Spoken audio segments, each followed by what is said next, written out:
بسم اللہ الرحمن الرحیم۔ السلام علیکم ورحمۃ اللہ وبرکاتہ۔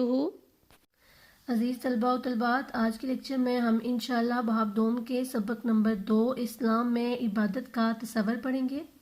پیارے بچوں، اسلام ہی ایسا واحد مذہب ہے جس میں عبادت کا تصور سب سے زیادہ وسیع ہے۔ اسلام انسان کو یہ بتاتا ہے کہ زمین و آسمان کی تمام چیزیں انسانوں کے لیے بنائی گئی ہیں، وہ اس دنیا میں مکمل معاشرتی زندگی گزارے۔ اسلام یہ نہیں کہتا کہ دنیا سے بالکل لا تعلق ہو کر مسجد کے کسی کونے میں بیٹھ کر بس انسان عبادت کرتا رہے، بلکہ اسلام ہمیں یہ کہتا ہے کہ حقوق اللہ کے ساتھ حقوق العباد بھی پورے کرے اور مکمل معاشرتی زندگی گزارے، اور ہر وہ کام کرے جس کے سر انجام دینے سے اللہ راضی ہو اور سنت رسول صلی اللہ علیہ وآلہ وسلم پوری ہو۔ پیارے بچوں، اب ہم اس سبق کی پڑھائی کریں گے تاکہ آپ عبادت کی اہمیت جان سکیں اور آپ میں عبادت کرنے کا شوق پیدا ہو۔ سب سے پہلے عبادت کا لغوی معنی۔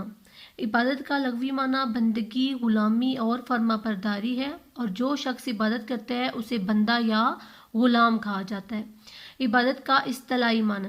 عبادت کا لفظ جب اسلامی اصطلاح میں استعمال ہوتا ہے تو اس کا معنی ہے کہ ہر وہ عمل، گفتگو اور سوچ جس کا مقصد صرف اللہ کو راضی کرنا اور اپنی عاجزی اور انکساری ظاہر کرنا ہے۔ اسلام میں عبادت کا دائرہ کار۔ اسلام دنیا کا واحد دین و مذہب ہے جس میں عبادت کا تصور سب سے زیادہ وسیع ہے۔ باقی مذاہب میں ایک خاص طرز کے عمل کو عبادت کا درجہ دیا جاتا ہے، اور یہ عبادت بھی خاص ایام کے ساتھ مختص ہے، جبکہ اسلام میں جہاں نماز، روزہ، زکوٰۃ، حج، محفل، ذکر و نعت ایک عبادت ہے، وہاں حقوق اللہ کے ساتھ حقوق العباد یعنی بندوں کے حقوق کی ادائیگی بھی عبادت کے زمرے میں شامل ہے۔ اگر کوئی شخص اپنے پڑوسیوں، رشتہ داروں، غریبوں یا بے سہارا لوگوں کے ساتھ حسن سلوک کرتا ہے، ان کی مدد کرتا ہے، تو یہ بھی عبادت میں شامل ہے۔ الغرض ہر وہ عمل جس کے سر انجام دینے سے اللہ راضی ہو یا رسول اللہ کی سنت پوری ہو، عبادت کہلاتا ہے۔ پیارے بچوں، اب ہم پڑھیں گے اسلام میں مقصد حیات عبادت ہے، یعنی کہ اسلام میں زندگی گزارنے کا اصل مقصد عبادت ہے۔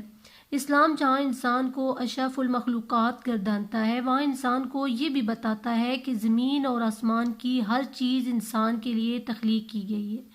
وہ اس دنیا میں ایک مکمل معاشرتی زندگی بسر کرے، اس دنیا سے لا تعلق ہو کر کسی کونے یا مسجد تک اپنے آپ کو محدود نہ کرے، بلکہ زمین پر اللہ کا نمائندہ ہونے کے ناطے ایک بھرپور کردار ادا کرے۔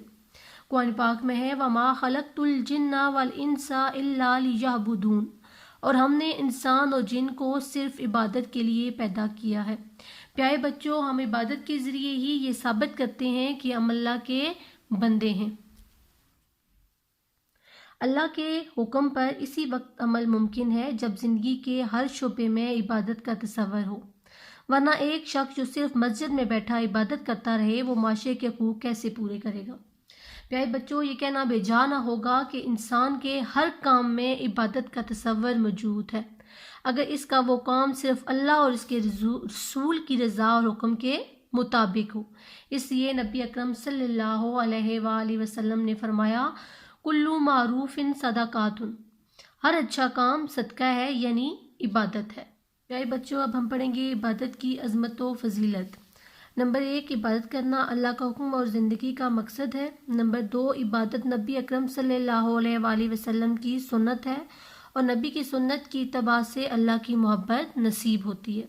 نمبر 3، انسان اپنے ذہن کو دنیاوی خیالات اور آلودگی سے پاک کرتا ہے اور دل کو سکون دیتا ہے، جیسا کہ اللہ تعالیٰ فرماتا ہے الا بذکر اللہ تطمئن القلوب، بے شک اللہ کے ذکر، عبادت سے ہی دلوں کو سکون ملتا ہے، دلوں کو اطمینان و سکون ملتا ہے۔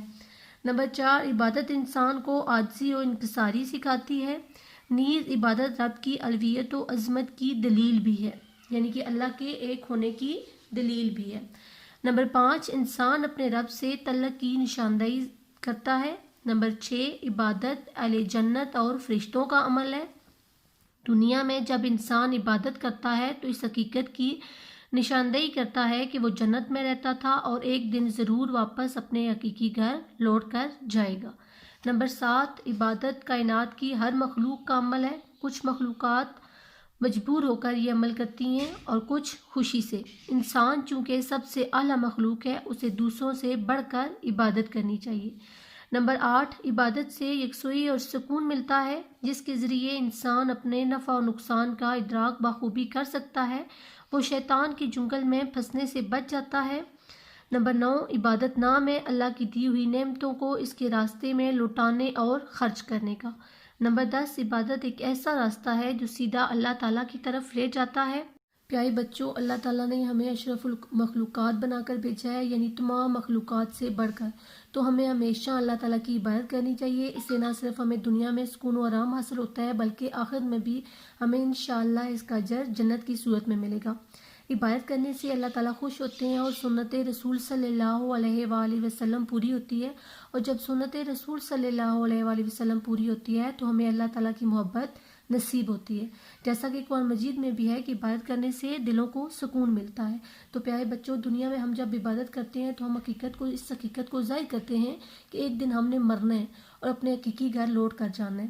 اللہ تعالیٰ کی دی ہوئی نعمتوں کا شکر ہمیں عبادت کے ذریعے کرنا چاہیے۔